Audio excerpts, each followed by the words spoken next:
Quiero presentar entonces ahora al doctor Marcelo Signorini, que nos va a hablar desde el Zoom o desde el Meet.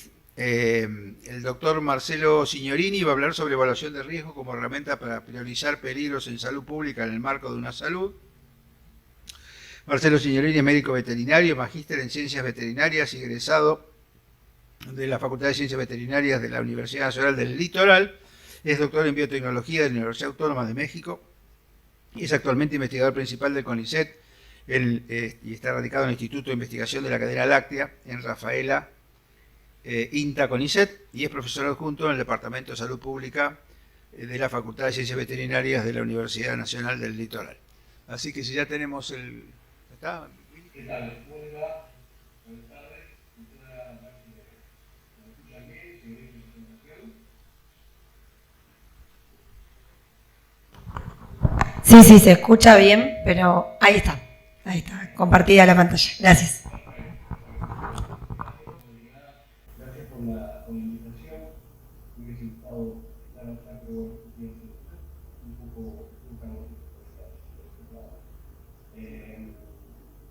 Bueno, Carlos, usted debe escuchar lo que mucho trabajo en la análisis alimentaria. Me quiero que hablar un poco sobre las zonas libres en el marco de una salud. Simplemente como un recordatorio para que esos países no están más familiarizados con esta estructura.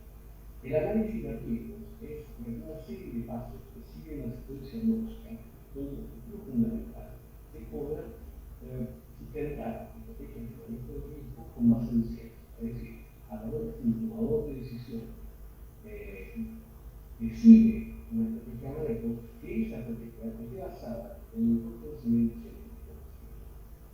El análisis de riesgos en general consta de tres etapas: la evaluación de riesgos, que está absolutamente basada en ciencia, la gestión del riesgo, que toma información de la evaluación para luego gestionar sus políticas, y una fase de comunicación.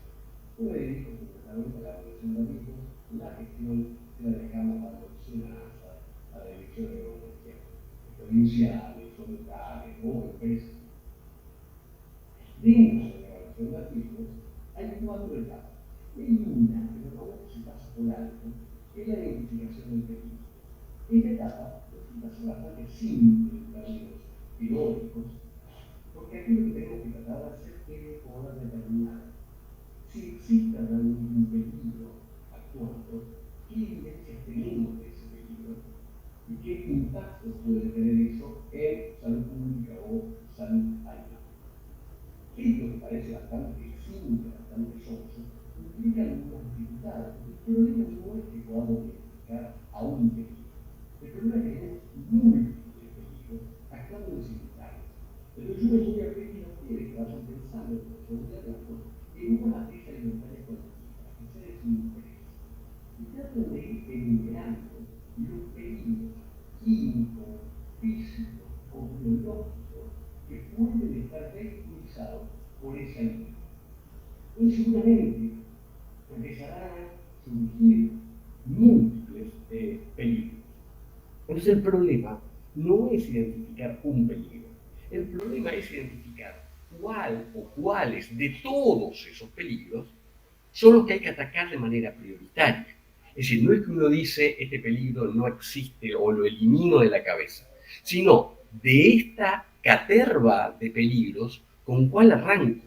¿Con cuál comienzo a trabajar? ¿O cuál merece ser luego tratada con una evaluación de riesgos? Para poder hacer eso, hay diferentes metodologías. Ahora hay una muy reconocida, internacionalmente aceptada, que es el ranking basado en un principio de multicriterios. Yo les voy a mostrar cómo es un ejemplo de esta metodología, luego podemos discutir otros ejemplos, pero este trabajo lo desarrolló la FAO, después vamos a mostrar ejemplos nuestros, más locales, para poder definir cuáles son los principales peligros parasitarios transmitidos por los alimentos y a partir de ese ranking poder luego dirigir sus acciones de fomento.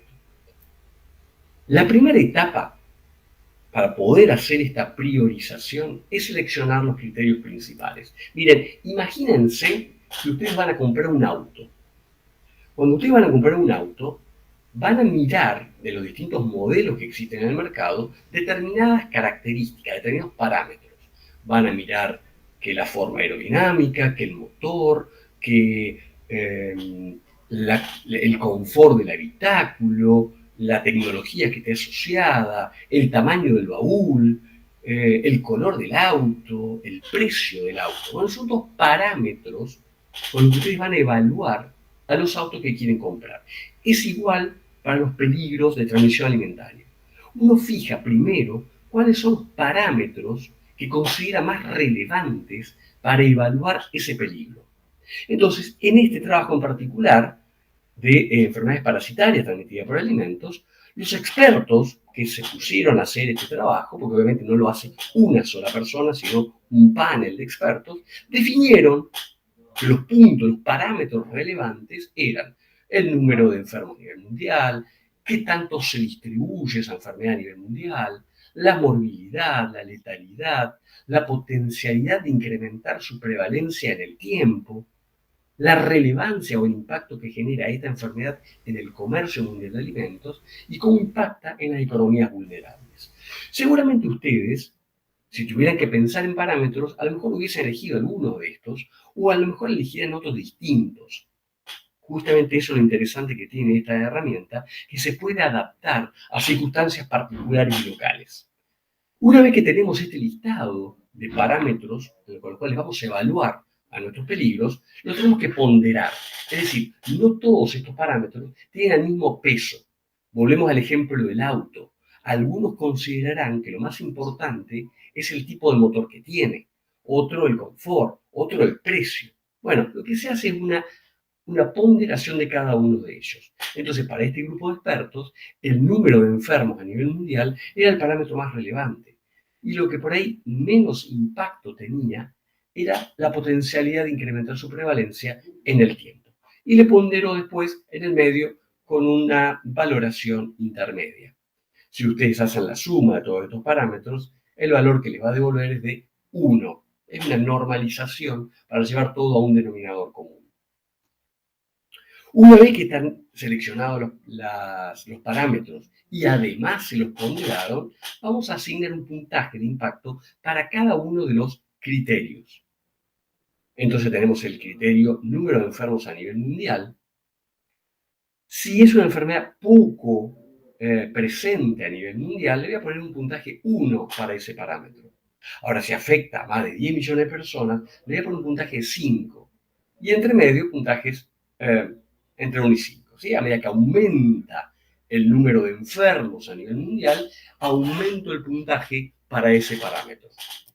Hago lo mismo para la distribución mundial. Si no tiene prácticamente una distribución mundial, le pongo 1, pero si ya me afecta a múltiples regiones, le doy un puntaje de 5. La morbilidad, a medida que aumenta la morbilidad, le aumenta también el puntaje para ese parámetro. A medida que aumenta la letalidad, aumenta el puntaje. A medida que aumenta las chances de que ese parásito me genere una enfermedad crónica, también aumenta el puntaje. A medida que se incrementa la probabilidad de que esa prevalencia se incremente a corto plazo, también aumenta su puntaje. Y cuanto más relevante es ese peligro para el comercio mundial de alimentos, también mayor va a ser el puntaje. Y por último, cuanto más impacto tiene sobre las economías o las comunidades vulnerables, mayor puntaje le voy a asignar. Finalmente, lo que hago es multiplicar simplemente el puntaje de cada criterio con la ponderación de ese criterio, de ese parámetro. Y cuando yo hago la sumatoria de esto para todos los peligros, lo que obtengo es un ranking. En este ranking, el principal peligro parasitario transmitido por alimento a nivel mundial es Taenia solium, ¿sí? Y le siguen los Echinococcus, Toxoplasma, Cryptosporidium, Entomega. Y a partir de aquí uno tiene un ranking. Y esto también se puede hacer a nivel nacional, no hay ningún tipo de problema. Y hay ejemplos de esto para poder determinar, que un país determine sobre qué peligros tiene que comenzar a actuar, se pueden hacer a través de esta herramienta. De hecho, la gran parte está hecho con esta herramienta. Aquí tenemos ejemplos. Este creo que es neozelandés. Este también es neozelandés. Y este es un humilde trabajo que se hizo aquí en Argentina con el tema de carnicerías saludables, con una manera de rankear el riesgo sanitario que tienen las carnicerías en función de ciertos parámetros edilicios, de equipamiento, de manejo, de sanitarios, etc. Una manera de poder rankear los peligros y poder determinar sobre qué aspectos o sobre qué peligros o sobre qué prácticas yo voy a dirigir mis recursos. Es una manera de optimizar los recursos que tengo disponibles. Ahora me gustaría charlar rápidamente sobre avanzar sobre la fase de evaluación. Supónganse que ustedes ya definieron los peligros y yo quiero evaluarlos. Voy a poner un caso muy fácil de una enfermedad muy simple como triquinosis. Si yo le pregunto a un estudiante, y piensen ustedes, aquellos que son docentes, que le hable de triquinosis, y el estudiante me dice, bueno, la triquinosis es una enfermedad parasitaria, que tiene un ciclo selvático, silvestre, fundamentalmente mediada por ratones a través de sus hábitos caníbales. Puede entrar en contacto un cerdo salvaje o un cerdo doméstico, adquirir el parásito y luego el cristiano, a través de consumo de carne de cerdo, puede adquirir el parásito, se enquista su larva en el músculo, desarrolla la sintomatología clínica y posteriormente el hombre termina como un fondo de saco.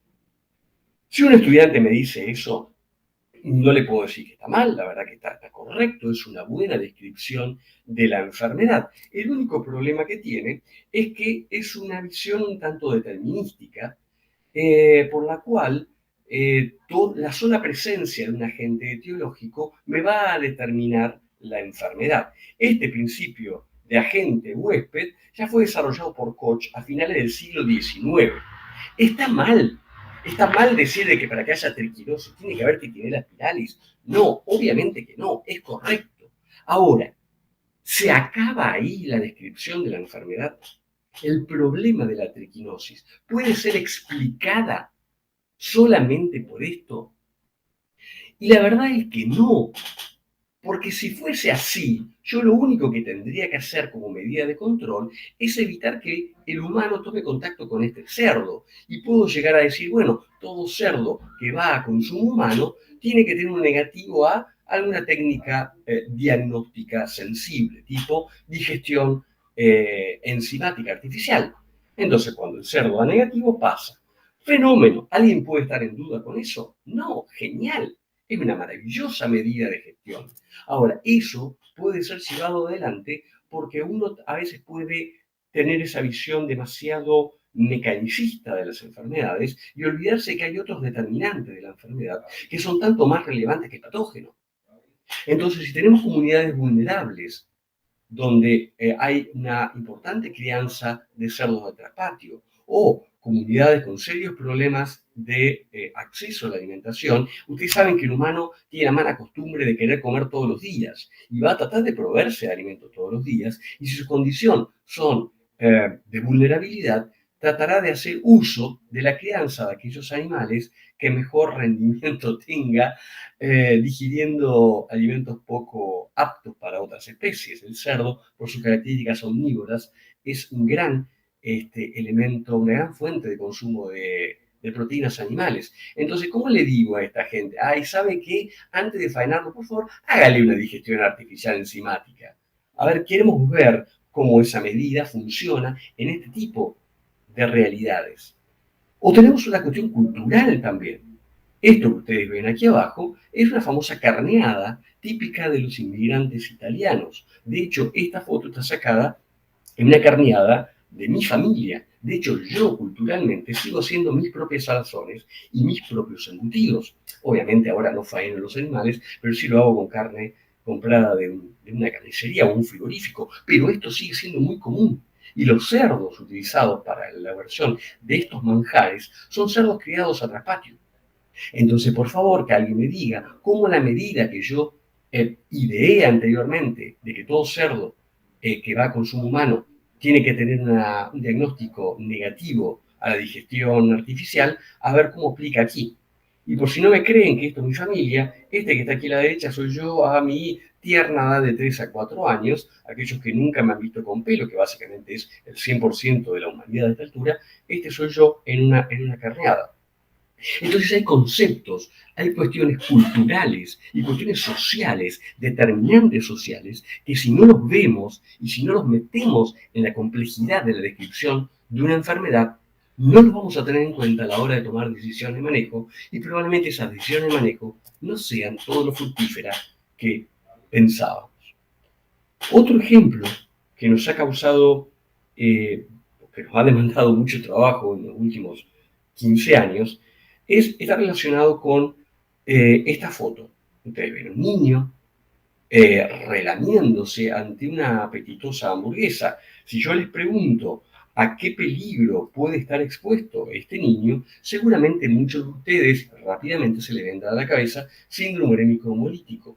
Y si hacemos una evaluación de vuelta muy básica de la manera en la cual se transmite la enfermedad, lo que podríamos decir que la mejor medida de manejo para evitar que ese niño se enferme es no llevar a comer a un restaurante de comida rápida, ¿no? Como una estrategia de manejo fácil, rápida y simple. ¿En qué se basa esta idea? Bueno, se basa en que el bovino es el reservorio del agente causal, el agente causal luego va al frigorífico, luego a la carnicería, se elaboran los productos alimenticios, fundamentalmente hamburguesas, como único casi vehículo imaginado por la sociedad, y posteriormente cuando el cristiano consume esta hamburguesa, desarrolla la enfermedad. Ahora, hay estudios nacionales que indican que el 12% de los casos, de las cepas de steak aislada de estos cristianos, coincidía con los de los bovinos. Y durante mucho trabajo que se fue realizando a lo largo de los años, este modelo no cerraba. ¿Estaba equivocado? No, sin duda que esto ocurre, pero no llega a explicar la complejidad de la enfermedad en su totalidad.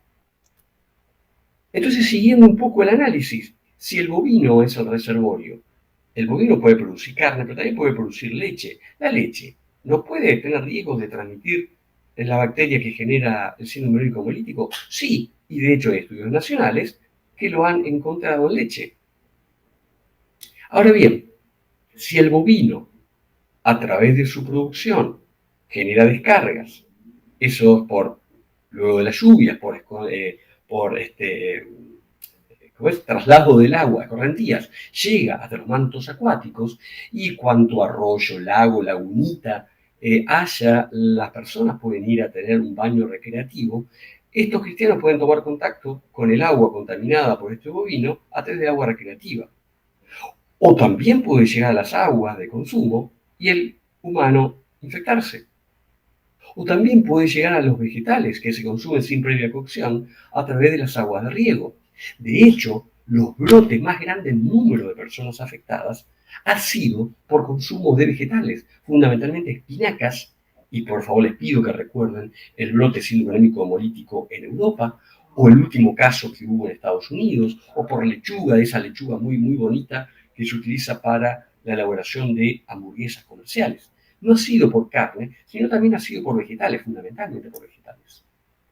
Pero además de todo eso, hay una exposición por contacto directo con el ambiente. Entonces, cuando uno analiza las poblaciones rurales, tienen mayor incidencia que en las poblaciones urbanas, y la población se infecta antes en lo rural, antes en edad, que en las poblaciones urbanas. ¿Y cuáles son los factores de riesgo que se han encontrado asociados? Deficiencia en servicios sanitarios, consumo de leche sin pasteurizar, contacto con materia fecal bovina, contacto directo, contacto con trabajadores rurales, y muchos de los casos que se encontraron en población rural no tenían antecedentes de haber consumido carne picada previamente. Entonces, el modelo de infección, ¿cómo lo explicamos? ¿Es solamente por el consumo de carne o de productos cárnicos. No habrá un contacto directo con los animales, no habrá contacto con aguas recreacionales, con agua de bebida, con vegetales, con leche. Y aún así, aunque tuviéramos todas estas rutas contempladas, solamente explican el 60% de todos los casos, porque el otro 40% no tiene asociación con el consumo de alimentos. El síndrome urémico hemolítico es un síndrome postdiarreico. Todas las enfermedades gastrointestinales tienen un componente de transmisión fecal-oral, directa, entre humanos. Pero sin embargo, el síndrome urémico hemolítico, eso se menciona poco y nada, y representa el 40% aparentemente de esas transmisiones. Entonces, está equivocado pensar que la carne es vehículo de transmisión de la enfermedad. No, para nada. Explica, y en una evaluación de riesgo que hicimos hace no mucho tiempo, explica aproximadamente el 15% de los casos. No explica la totalidad. Si queremos explicar la totalidad, tenemos que contemplar otras rutas de transmisión, ya sea indirectas o horizontal directa entre personas. De otra manera, no estaremos haciendo un adecuado abordaje. En resumen, si seguimos contemplando las enfermedades con una relación mecanicista germen-hospedador susceptible de enfermedad, o dicho de otra manera, la sola presencia del germen es explicativo de la enfermedad, nos estaremos representando, estaremos explicando parte del modelo de la enfermedad. En cambio, si avanzamos hacia un concepto mucho más integral, donde el hombre con sus características personales ocupa un rol importante, pero luego también hay un aspecto de su vida cotidiana, de las redes sociales y comunitarias que establezca, de las condiciones socioeconómicas, las actividades laborales, el acceso a servicios de salud, el servicio a servicios sanitarios básicos. Si no contemplamos todo eso, no podemos estar haciendo o teniendo un entendimiento y una comprensión adecuada de la enfermedad y seguiremos hablando de una salud más como un eslogan muy bonito, pero no estaremos abordando la enfermedad con ese concepto integral que merece en realidad. Muchísimas gracias.